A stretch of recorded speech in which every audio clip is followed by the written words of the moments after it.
So ESPN updated their rankings not too long ago, and as it stands today, Chet Holmgren is the #1 player in the 2021 class. Now, Chet is arguably the most unique prospect in all of high school basketball because of his elite skill set as a 7-footer. I covered Chet at the Under Armour Finals last summer, and I was really impressed with his perimeter play, shooting ability, and footwork in transition. He's definitely not a traditional big man prospect in terms of being restricted in the paint. Chet fits in with a new era of stretch 4s and 5s that we see an abundance of in today's NBA. But when you watch Chet play for the first time, you quickly notice how frail he is physically for a player his size, and it makes you wonder how he'll be able to handle the physicality at the next level.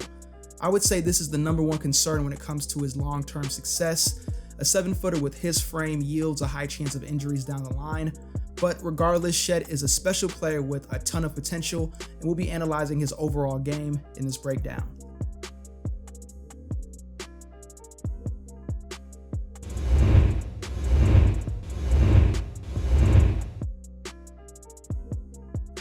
Chet is a 7-footer that possesses great physical tools despite the lack of physical strength. He has terrific fluidity in transition. Chet runs the floor very well for his size, and he has solid hands and good footwork around the basket. Even though he's not an explosive athlete, Chet has no problem finishing strong above the rim and skying high for offensive and defensive boards. Chet's fluidity at the center position really plays a huge role in his versatility on offense. Chet is capable of initiating the fast break, getting in the lane, and finishing at the rim with either hand. Chet's ability to handle the ball and change directions in transition is something you don't see every day from a 7-footer, let alone a 7-footer in high school. In the half court, Chet is very comfortable operating on the perimeter. He has a deceptively quick first step off the dribble and is capable of finishing with finesse around the basket. I also like that Chet does not shy away from contact when he's in the paint, even though he's not that strong physically. Chet has even shown flashes of his playmaking ability throughout his high school career. He's far from a primary ball handler, but Chet does a good job surveying the floor and finding the open man in transition and in the half-court set. It's clear Chet does not have the typical skill set of a big man, which is a reason why he's such a highly touted prospect. Staying on the topic of his offensive talent, Chet's long-range shooting ability is another reason why he's such an intriguing prospect. He's more comfortable as a catch-and-shoot guy at this stage of his career, but Chet's ability to knock down the open shot consistently is impressive for a big man. He has a very smooth and effortless shooting motion. Chet has shown a lot of promise as a pick-and-pop big man. Defensive pressure doesn't really seem to bother him when he's shooting the ball, which shows that he's very confident as a perimeter shooter. Now, if Chet is able to develop as an off-the-dribble shooter, then that will just make him an even more dangerous offensive weapon. Not only is Chet a talented offensive player, but he also has a ton of upside on the defensive end. As you can imagine, Chet is an elite shot blocker at the high school level.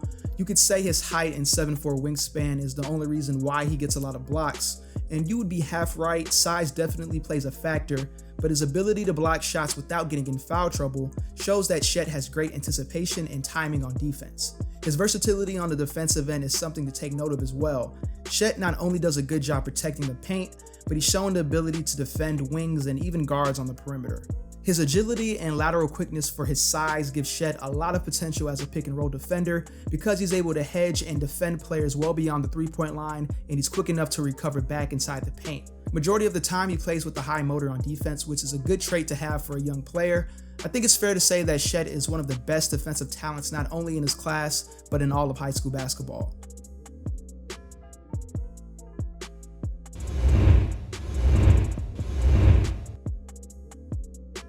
Okay, so let's state the obvious. Chet really needs to bulk up physically, not just to improve as a player, but just to decrease chances of injury in the future. Weighing only 190 pounds, Chet is considerably frail for his position, and he's often overpowered by stronger players in the paint on both offense and defense, and he's also overpowered when fighting for rebounds or loose balls.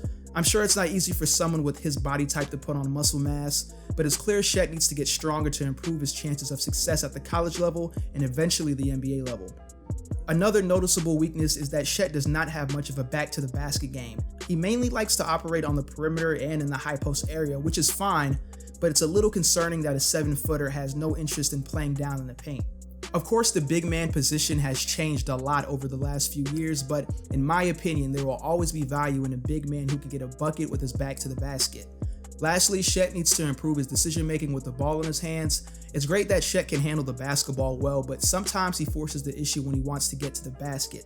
He also occasionally makes some reckless passes in transition and in the half-court set, but overall, Chet is not a high turnover player, so I don't believe this will be a huge area of concern at the next level. Well, here's my verdict.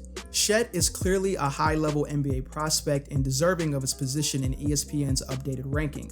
You most definitely can make a case for other players in the 2021 class, but it's hard to deny a 7-footer with guard skills from the number 1 spot. Of course, he has a lot of room for improvement in certain areas of his game, especially physically, but his ceiling as a player is extremely high.